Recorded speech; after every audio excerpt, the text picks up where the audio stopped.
Como não trabalhar com commissions? Nesse vídeo eu vou estar falando sobre duas encomendas e explicar um pouco sobre como foi o processo criativo desse trabalho. Oi, eu sou o Cal e eu tenho urgentemente que aprender a cumprir prazo. Seguinte, eu tinha que produzir conteúdo aqui pro canal e tinha duas commissions super atrasadas. Então eu resolvi unir o útil ao agradável e extorquir ainda mais dinheiro da minha fonte de renda. Essa frase existe? Enfim, então eu pensei que eu poderia extrair algum conteúdo ou reflexão delas. E o bom é que eu tinha total liberdade na criação dessas artes, porque meus clientes simplesmente disseram: aqui está, pegue meu dinheiro e faça o que você quiser. E eu não tô zoando. Ambos me deram total liberdade para fazer a arte que eu quisesse com os personagens deles, com algumas condições, é claro. Mas vamos começar pela primeira e depois eu falo sobre a segunda commission. Na primeira arte, ele me disse que tinha que ser uma arte spoiler do personagem dele e que eu tinha total liberdade para fazer como eu quisesse, mas tinha que entregar no prazo.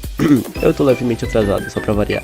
Agora deu carai mesmo, viu? Mas o que é uma arte spoiler e por que ele me deu tanta liberdade? Bem, ambos os clientes são players da minha mesa de RPG. Sabe o RPG do Selbit lá? Pois é, eu tenho igual, só que com menos orçamento, beleza, público ou fãs. Mas a gente bate de frente a história tem bastante. Nós gravamos todas as sessões, talvez um dia elas se tornem públicas, mas por hora é só algo que a gente faz pra se divertir e pra passar o tempo mesmo.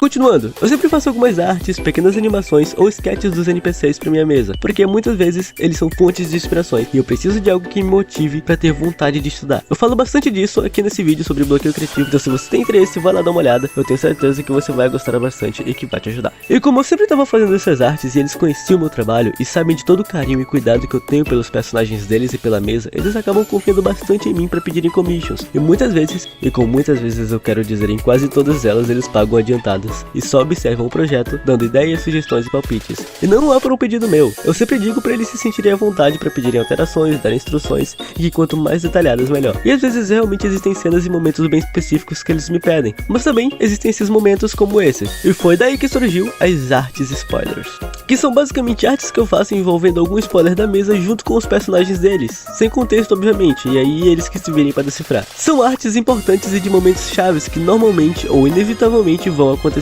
em algum momento, ou então que indiquem algo que poderia acontecer em algum momento, porque tratando-se de um RPG de mesa, tudo é muito imprevisível. Então só o que eu posso fazer é trabalhar com fatos imutáveis e suposições, assim como eles ao receberem a arte. E é por isso que eu acabei tendo bastante liberdade ao receber esses dois pedidos. Mas vale ressaltar que são casos muitíssimo específicos, e que não é assim sempre, e que provavelmente não vai ser assim quando você encontrar seus clientes também. Nesses dois casos eu tô trabalhando com amigos que eu conheço há anos e que acompanham de perto o meu trabalho, e que estão na minha mesa de RPG, da qual eu sou mestre. Então, por isso, eu sou meio que a pessoa certa e a melhor pessoa para entender os personagens e para fazer essas artes. Mas, de novo, é um caso muito específico. E para essa arte, eu tinha algumas ideias e incertezas na hora em que eu a idealizava na minha mente. A primeira ideia é que ela teria um fundo vermelho vinho e uma ambientação que remetesse ao sangue, porque é todo o conceito do personagem em questão. Ele é um clérigo de sangue que usa magias de um deus maligno e caótico, mas apesar de tudo isso, ele não tomou um caminho ruim.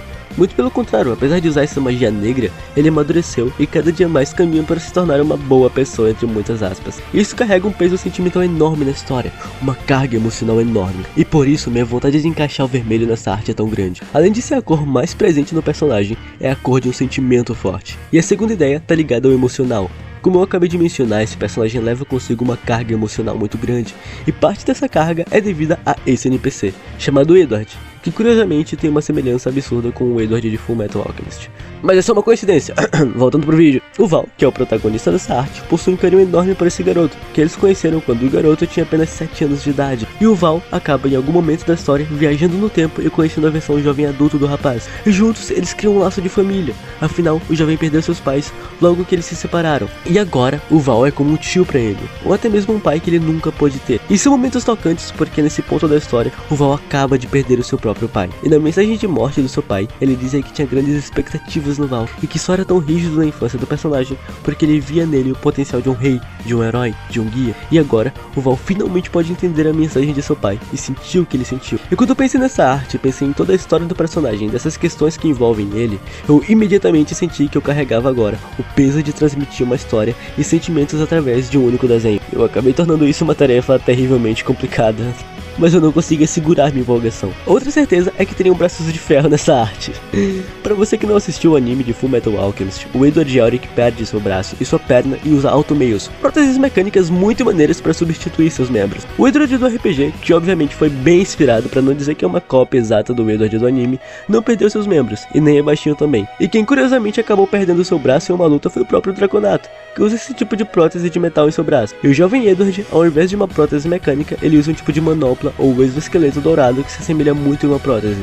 E nisso, os dois personagens acabariam sendo muito parecidos. E eu queria um momento em que isso ficasse bem aparente. E para isso, para escolher o momento exato da arte em que ela aconteceria, existe o processo de thumbnails, que se você pretende trabalhar com commissions, é algo que você vai ter que aprender. E elas me ajudaram muito a decidir como eu faria essa arte. E para as thumbnails e as ideias que eu tinha em mente, primeiro eu fui atrás de referências, e com cada referência e nova ideia, minha cabeça pipocava com: meu Deus do céu, isso vai me dar um trabalho absurdo, mas vai ficar incrível. E conforme eu trabalhava nelas, eu abandonei a ideia do fundo vermelho de encher arte com referências a sangue e tudo mais, porque eu me apeguei à ideia de nostalgia, calmaria e família.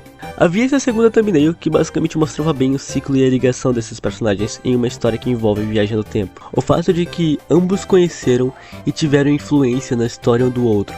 E essa quase foi a thumbnail que eu escolhi, mas eu posso pedir a opinião de algumas pessoas que disseram que a terceira e a quarta estavam mais impactantes, mais emocionantes. Eu acabei escolhendo a terceira e deixando as outras para um futuro, quem sabe. A terceira tinha isso dos braços e de caminhar lado a lado, além de que mostraria muito bem a armadura, que era algo novo na história. A segunda já era uma cena da batalha em si, mas que acabaria por não mostrar muito bem nenhum dos personagens, então a escolhida foi a terceira mesmo. E agora era só polir ela e finalizar. Eu tive muito trabalho para encaixar o Edward, porque eu tinha que imaginar uma perspectiva e um chão que eu não estava vendo, além da clara diferença de altura. Então essa etapa foi uma etapa da qual dei uma sofridinha, mas aprendi muito com isso. E para deixar bem claro, enquanto eu trabalhava nessa arte, eu estava trabalhando também no vídeo de como desenhar cabeças, que é esse daqui. Então dá pra dizer que eu fui para essa arte aquecido, então várias vezes eu fiz e refiz esse cabeçote até eu ficar satisfeito. E no fim eu fiquei realmente muito satisfeito com o resultado. Depois de finalizar, eu parti pro cenário antes de ir para as cores. Enquanto eu pintava o cenário, eu descobri algo muito interessante. Eu ainda era péssimo em desenhar cenários. Quer dizer, desenhar nem tanto, mas a pintura era outra coisa. E isso é algo que eu com certeza tenho que adicionar na minha lista de estudos. Eu demorei mais do que eu deveria nesse cenário, e tive várias idas e voltas até encontrar um caminho, e mesmo esse caminho não me deixou tão satisfeito. É algo que eu ainda preciso trabalhar bastante, e já tá anotado para estudar e no futuro quem sabe trazer um vídeo para vocês.